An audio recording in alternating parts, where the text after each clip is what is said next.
여러분 반갑습니다. 반갑습니다, 여러분. 오늘은 마태복음 8에서 10장까지를 살펴보도록 하겠습니다. 자, 우리 어제까지 산상수훈 본문을 살펴봤죠.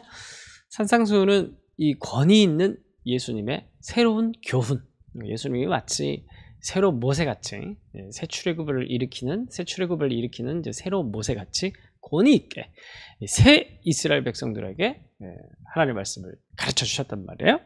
산상수훈이 마태복음에는 이야기, 설교 왔다 갔다 하는데 첫 번째 설교 산상수훈이 굉장히 중요한 예수님에 대한 가르침이다. 이제 그런 말씀을 어제 드렸습니다.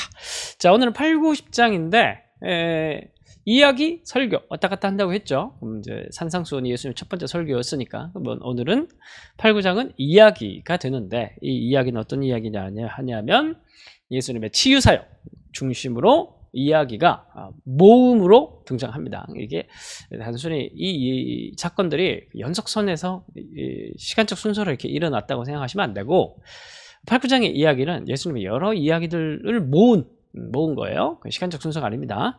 8, 9장에 근데 어떤 얘기들이 모여 있냐? 주로 치유하는 이야기를 모아놨다. 이렇게 보시면 되고, 그리고 10장 가면 이야기 다음 뭐라 그랬습니까?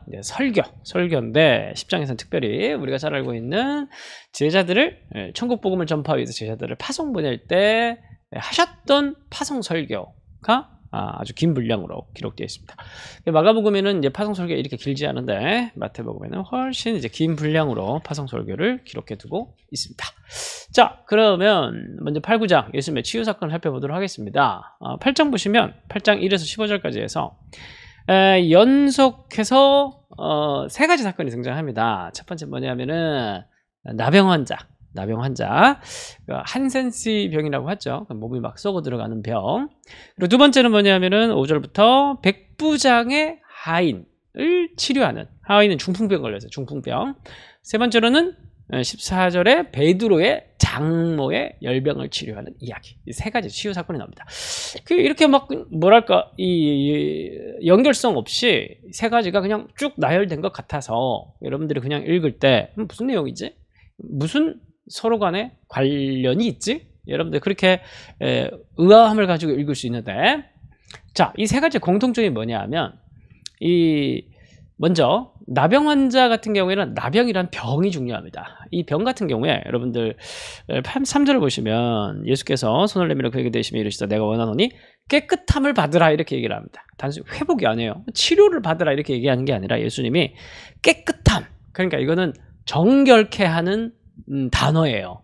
그러니까 나병이라는 단어 자체가, 나병이라는 거 썩어 들어가는 병 자체가 당시 이스라엘 백성들 안에 특히 레위 율법 안에서는 이건 부정한 병이에요. 그러니까 이건 죄와 관련된 병인 겁니다.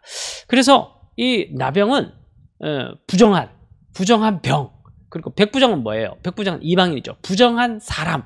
그리고 장모는 뭐예요? 단순히 당시에 사람으로 인정받지 못했던 그 성별의 차별을 받는 그런 사람이었죠. 그러니까 나병, 백부장, 여성, 나병, 이방인, 여성, 이 세 개는 하나님 나라에서 어떻게 보면 굉장히 먼 하나님 당시 이제 유대 사회 안에서의 거룩하다고 여겨지는 그 테두리 안에 들어가지 못하는 그 밖에 있는 사람들을 가리키는 대표 명사들이다라고 볼 수가 있겠습니다. 이제 그런 사람들이 어떻게 됐습니까? 예수님을 통해서 다 가까이 오게 된 거예요. 하나님 나라에 받아들여지게 된 겁니다. 그래서 이 17절에 보시면 이 세 가지 이야기 결론이에요. 이는 선지자 이사야를 통하여 하신 말씀을 성취하려고 하신 거예요. 제가 전에도 말씀드렸죠. 마태복음 같은 경우에는 독자들이 유대인들이다. 그래서 모든 구약의 말씀들을 성취하시는 예수님으로 묘사된다. 성취하시는 예수님, 구약에서부터 예언되어져 왔던 새로운 나라, 새로운 날, 여호와의 날, 막 이렇게 예언자들이 막 예언했잖아요. 그래서 그 종말의 새로운 나라를 이 땅 가운데 가지고 들어오시는 새로운 나라의 새 출애굽의 새로운 모세 되신 예수님, 뭐 이런 얘기를 계속 드렸습니다. 그래서 17절에 그 말씀을 성취하시는데 무슨 말씀을 이제 이사야서 53장 보면은 우리의 연약한 것을 친히 담당하시고 병을 짊어지셨도다. 근데 이사야서 53장 같은 경우에는 이 인간의 연약함이 죄죠, 그죠? 죄. 그래서 이 죄를 대신 짊어지고 가는 어린 양의 이야기가 이사야서 53장 말씀인데 이 말씀을 성취하는 것으로 예수님의 치유 사역을 묘사를 한 겁니다. 그래서 우리가 뭐 오늘날에도 가끔 뭐 요즘 안 그러는데 예전에 좀 많이 그랬죠. 예수님의 어떤 치유 사역을 보고 예수님이 일어나 걸어라라고 했던 것처럼 오늘날도 일어나 걸을 수 있습니다. 그래서 병원 안 가고 그리고 막 병 여러 가지 막 예수님의 이런 병 치료하려고 그렇게 이제 많이 했었는데 사실 이거는 상징적 의미가 있어요. 훨씬 신학적 의미가 있습니다. 예수님의 치유 사역은. 그건 뭐냐면은 예수님의 구약의 말씀을 성취하신 분이신데 특별히 마태복음 안에서는 이 예수님의 치유 사역은 어떤 의미가 있다고요? 바로 인간의 죄, 인간의 연약함. 인간의 연약함, 죄를 담당하시고 회복시키시는, 치유하시는 예수님에 대한 그런 메시아임을 강조하기 위해서 이 치유 사역들을 묘사를 한 겁니다. 그래서 22절을 보시면 예수께서 이르시되 죽은 자들이 그들의 죽은 자들을 장사하게 하고 너는 나를 따르라. 이게 그거죠. 그 죽은 자, 내 아버지가 이제 죽었는데 이제 그 사람에게 예수님이 그 사람에게 한 말이에요. 그 죽은 자를 장사하지 말고 너는 나를 따르라 이렇게 얘기를 했는데 이 말 자체가 바로 뭐냐면 진정한 치유가 무엇인지를 얘기를 하고 있는 겁니다. 단순히 병 치료받는 게 아니라 진정한 치유는 바로 죽음의 병에서, 죄에서, 그리고 옛 시대에서, 낡은 세대에서 구원받아가지고 새로운 시대, 새로운 예수님의 나라, 천국으로 인도함을 받는 그런 거에 그게 바로 진정한 치유다. 이제 이렇게 얘기를 하고 있는 겁니다.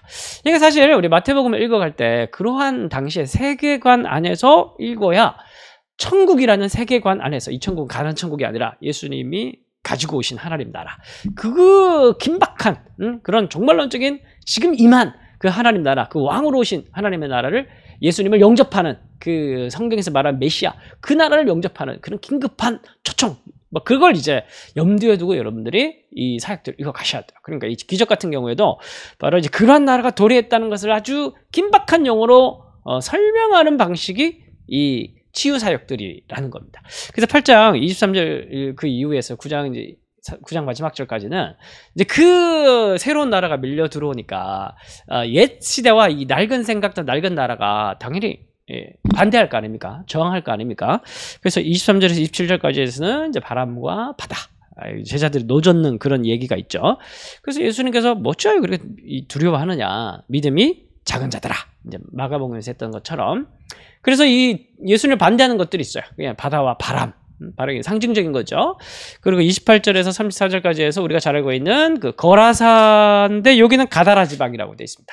뭐 똑같은 얘기인 것 같은데 이 사람들이 이 마을 주민들이 경제적 손실 때문에 이 33절 보면 그 지방에서 떠나기를 강구하더라. 자기 속에 있는 그 예수님을 알아보지 못하는 예수님보다 이 경제적 이익을 더 우선시하는 그러니까 앞에는 바다와 바람은 외부적 핍박 그리고 이 가다라 지방의 이야기는 내부적인 욕망, 내부적인 우매함 그리고 9장 1절부터 38절까지 해서는 또 여러 가지 예수님을 반대하는 사람들에 대한 이야기가 있습니다. 그러니까 봐도 깨닫지 못하는 당시 유대인들의 모습 뭐 이런 얘기들을 9장 마지막 절까지 하고 있어요.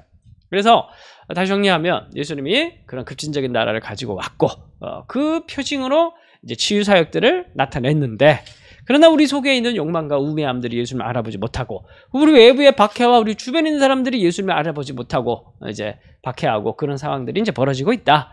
그 얘기를 8장 9장에서 하고 있는 겁니다. 그럼 중요한 건 뭐냐면은 9장 22절에 예수께서 또 이렇게 글을 보시면 이르시되 따라 안심하라 내 믿음이 너를 구원하였다. 그래서 우리가 이 구원받는다는 그 의미는 뭘까요? 죽어서 천당 가는 게 아니라 바로 예수님을 알아보는 거죠. 어떻게 하면 우리가 예수님을 알아보고 예수님을 붙들고 예수님의 나라에 들어가서 예수님께 순종하는 예수님의 백성이 될 수 있는가? 그 믿음이다. 그 믿음은 어디에서 발생을 합니까? 혈루증 걸린 여인, 예수님 밖에 없다라는 이제 그러한 예수님을 그러니까 사실 이때 당시에는 그 예수님 밖에 있는 사람들이 절박하잖아요, 그죠? 그런 절박한 영적인 고통들, 배제당하는 그 영적인 고통들, 그 속에서 오직 예수님만 바라볼 수밖에 없는 사람들, 그런 사람들이 예수님을 알아보는 거예요. 참 이게 아이러니고 모순인데 이제 그러한 자세와 태도의 영적인 공고함 속에 있으면서 하나님의 구원을 바라야지만 이제 그 나라를 볼 수가 있겠죠. 그래서 그런 걸 믿음이다. 이제 이렇게 얘기를 하는 것 같아요. 그리고 10장에서 이제 앞에 이야기 끝났으니까 이제 10장에서는 설교가 있습니다. 10장에서는 이제 제자들을 파송을 보내면서 세 가지 정도를 당부하는데 첫 번째가 뭐냐면 우리가 잘 알고 있는 이제 16절 뱀같이 지혜롭고 비둘기같이 순결하라. 이제 그렇게 얘기를 하고 26, 7, 8절에서는 몸은 죽여도 영혼을 죽이지 못하는 자들을 두려워하지 마라. 몸과 영혼을 함께 죽일 수 있는 하나님을 두려워해라. 그래서 눈에 보이는 거 두려워하지 말고 하나님을 두려워하라. 이건 이제 바다와 바람 뭐 그런 무서워하지 말라. 그 연속선상에서 생각할 수가 있겠죠. 우리 외부적인 핍박 무서워하지 마라. 하나님을 더 두려워해라. 이렇게 얘기를 하는 것이에요. 그리고 이제 37, 8, 9절에서는 인내로서 십자가를 그래서 자기 십자가를 지고 나를 따르는 자에 대한 얘기를 하고 있습니다. 자기 목숨을 그러니까 목숨을 바쳐서라도 하나님 예수님을 따를 것 이제 그렇게 모든 것을 다 들여서 예수님을 따를 것 이제 그런 것들을 37, 8, 9절에서 또 얘기를 하고 있습니다. 자, 오늘 말씀의 적용입니다. 8장, 9장, 10장 말씀. 8장, 9장은 도래한 하나님, 예수님의 나라, 그러나 알아보지 못하는 자들. 10장에서는 그 예수님을 알아보는 그 예수님의 제자들에게 요구하는 것은 무엇인가? 그 세 가지를 말씀을 드렸습니다.